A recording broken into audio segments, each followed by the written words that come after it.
Right, we have a coach built feature caddy based motorhome, and what we've done with this, it's not something that we normally do to be honest with you, but we fitted an aftermarket cruise control system on this.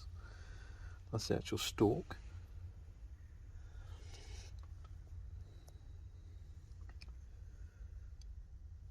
It's quite a nice looking stalk actually, and where it mounts looks very factory. That's the stalk there. We took it out for a test drive to make sure it all works okay, and it works absolutely perfectly. So we can offer aftermarket cruise controls as well.